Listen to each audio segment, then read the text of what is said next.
جو اللہ پر اللہ کے رسول پر یقین رکھتا ہے، ایمان رکھتا ہے، اس ایمان کی شان ہی یہ ہے کہ وہ اپنے جان، اپنے مال اور اپنی جان سے بھی زیادہ رسول اللہ کے ذات سے محبت کرتا ہے، اور رسول اللہ کی اہانت کرنے والوں سے لڑنے کے لیے اپنی گردن کٹا دینے میں بھی ہمارا شرابی اور جواری مسلمان بھی پیچھے نہیں رہ سکتا۔ یہ اللہ کا بڑا فضل و کرم ہے۔ کسی بھی مذہب کے پیشوا کو یہ سعادت حاصل نہیں ہے کہ اس کو اتنی محبت اس کے ماننے والے کرتے ہوں۔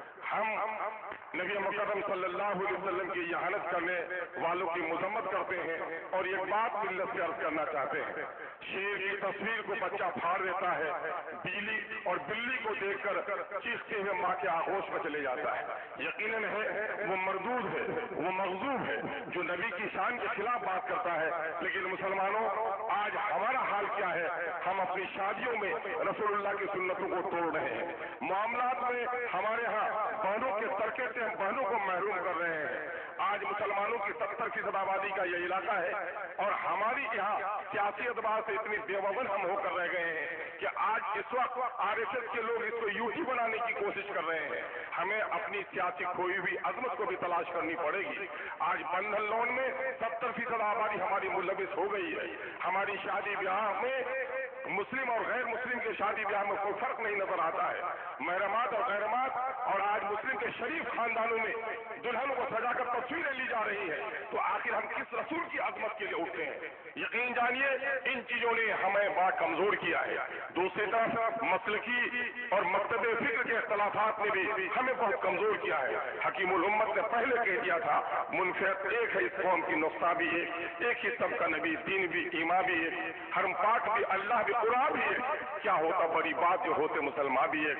کہیں فرقہ بندی اور کہیں ذاتیں ہیں، زمانے میں پینپنے کی کیا یہی باتیں ہیں؟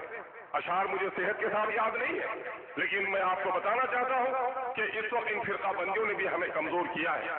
سیاسی بے وزنی نے ہمیں اس ملک میں عزت اور وقار سے جینے کا حق بھی چھین لیا ہے۔ آج ہمارے دینداروں کی داڑھیاں نوچی جا رہی ہیں، ٹوپیاں اچھالی جا رہی ہیں، بیٹیوں کے نقاب پھاڑے جا رہے ہیں، مسجدوں کے تہخانے میں آج مورتیوں کی تلاشی ہو رہی ہے۔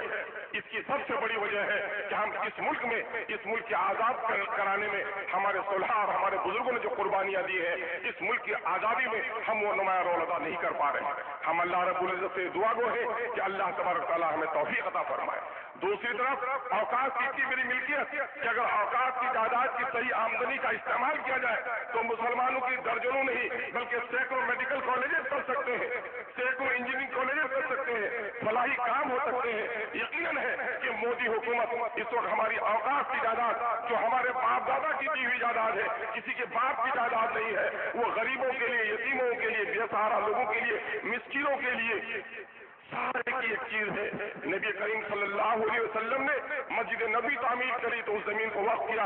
اوقاف کا سلسلہ حضرت عمر فاروق رضی اللہ تعالیٰ عنہ کے زمانے میں کافی آگے بڑھا ہے، اور اس اوقاف کے معاملے میں آج حکومت کی بہت ہی ناپاک نظریں ہم پر اٹھ رہی ہیں۔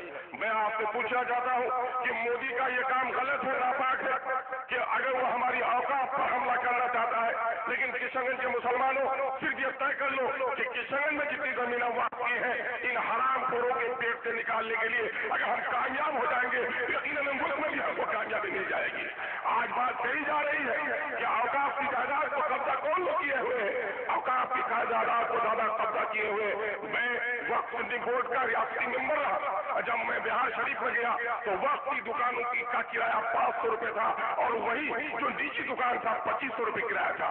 پٹنے میں چلیے 2 ستون آپ کا استقبال کرتے ہیں۔ ایک ستون ہے پٹنہ اسٹیشن کا، وہ مینارہ مسجد کا سرخ گنبد والا مینارہ، اور وہی ایک مندر کا مینارہ بھی آپ کا استقبال کرتا ہے۔ سبق لے لو اے مسلمانوں کہ بہار میں اوقاف کی جتنی زمین ہے نیاز پریشد کو اتنی زمین نہیں ہے، لیکن ان کی ایمانداری نے آج کینسر ہاسپٹل بنا لیے، آج آنکھوں کے ہاسپٹل بنا لیے، آج عورتوں کے لیے ہاسپٹل بنائے،